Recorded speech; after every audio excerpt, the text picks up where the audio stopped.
Hello friends, आज हम perform करने वाले हैं प्रैक्टिकल नंबर 1 जो है इम्प्लीमेंटेशन ऑफ के nearest neighbour that is KNN। ये तो आपने सुना ही होगा और लास्ट वीडियो में हमने इसे परफॉर्म किया था for classifying handwritten digits. Now what we are going to do is example number 2 and we are going to use the ERIS data set। तो यहाँ पे आपको क्या परफॉर्म करना है ये मैं आपको पहले एक्सप्लेन कर देती हूँ। हम ERIS डेटा सेट यूज करने वाले हूँ जो बहुत ही फेमस डेटा सेट है। यहाँ पे है sepal length, sepal width, petal length and petal width. इसके हिसाब से हमें फ्लावर्स को प्रिडिक्ट करना है, फ्लावर्स की स्पीशीज। तो हमें पहले डेटा सेट को लोड करना है, फिर उसे हम ट्रेनिंग और टेस्टिंग के लिए स्प्लिट करना है। 80% से हम डेटा मॉडल को ट्रेन करेंगे और 20% से हम उसे टेस्ट करेंगे।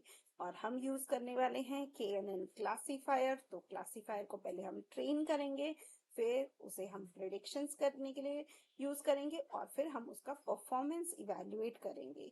तो मैं आपको ये एनाकोंडा जुपिटर में परफॉर्म करके दिखा देती हूँ। आपको क्या करना है, यहाँ पे पहले एनाकोंडा इंस्टॉल करना है और फिर आपको जुपिटर नोटबुक लॉन्च करना है। जैसे ही आप जुपिटर नोटबुक लॉन्च करेंगे तो ये आपको ब्लैक स्क्रीन दिखाई देगा और फिर आपका ब्राउजर में जुपिटर नोटबुक ओपन हो जाएगा। तो ये देखिए, ये आपका ब्राउजर में ओपन हो गया।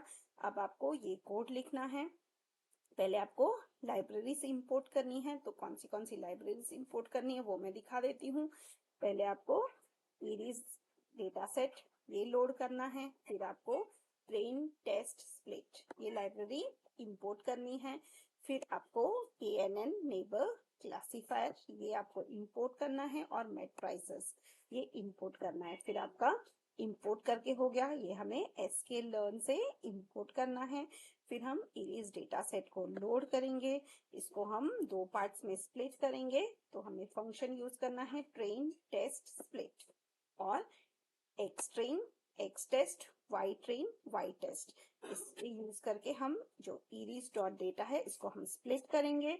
और यहाँ पे हमें 0.2 दिया है साइज, इसका मतलब है टेस्ट डेटा साइज है 20% और ट्रेनिंग डेटा साइज है 80% और रैंडम स्टेट है हमारा 42। तो उसके बाद हमें KN नेबर क्लासीफायर ये हमें यूज करना है और नेबर साइज हम 2, 3, 4 कुछ भी दे सकते हैं। तो यहाँ पे मैंने दिया है नेबर साइज 2। अब हमें पहले मॉडल को ट्रेन करना है, तो हम एक्स ट्रेन वाई ट्रेन ये डेटा यूज करेंगे एंड फिट फंक्शन यूज करके हम KNN मॉडल को ट्रेन करेंगे। इसके बाद हमें नया वेरिएबल लेना है वाई प्रिडिक्ट और इसे हमें क्या करना है एक्स टेस्ट, ये जो डेटा सेट हमारा था टेस्टिंग के लिए उससे हमें y का वैल्यू प्रिडिक्ट करना है। तो हम लिखेंगे y predict is equal to KNN dot predict x test, मतलब एक्स टेस्ट का डेटा देंगे और y की वैल्यू प्रिडिक्ट करेंगे। अब हमें चेक करना है कि जो हमने y की वैल्यू प्रिडिक्ट की है और y की वैल्यू जो एक्चुअल है वो दोनों में कितना डिफरेंस है, मतलब हमारा एक्यूरेसी क्या है। So accuracy is equal to हम लिखेंगे matrices dot accuracy score y test and y predict, मतलब हमने जो y की वैल्यू टेस्टिंग के लिए रखी है और y की वैल्यू जो हमने प्रिडिक्ट की है वो दोनों का हम डिफरेंस देखेंगे।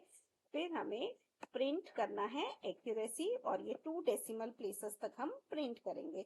उसके बाद हम कॉन्फ्यूजन मैट्रिक्स ये भी हम प्रिंट कर सकते हैं। उसके लिए हम लिखेंगे confusion matrix equal to matrices dot confusion matrix y test and y predict. तो इन दोनों का हमें डिफरेंस समझ में आ जाएगा और ये कॉन्फ्यूजन मैट्रिक्स हम यहाँ पर प्रिंट करेंगे।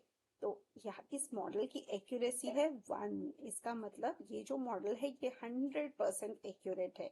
तो इसमें हमने ट्रेनिंग के लिए जो 80% लिया था जिससे हमने मॉडल को ट्रेन किया और जब हमने y की वैल्यू प्रेडिक्ट की तो हमारा जो मॉडल था वो 100% एक्यूरेट रिजल्ट दे रहा है। और यहाँ पर कॉन्फ्यूजन मैट्रिक्स से भी आपको समझ में आ जाएगा क्योंकि जो डायगोनल वैल्यूज है वो है 10, 9 एंड 11 और हमारे पास नॉन डायगोनल वैल्यूज कुछ भी नहीं है। इसका मतलब हमारा जो मॉडल है वो 100% एक्यूरेट है।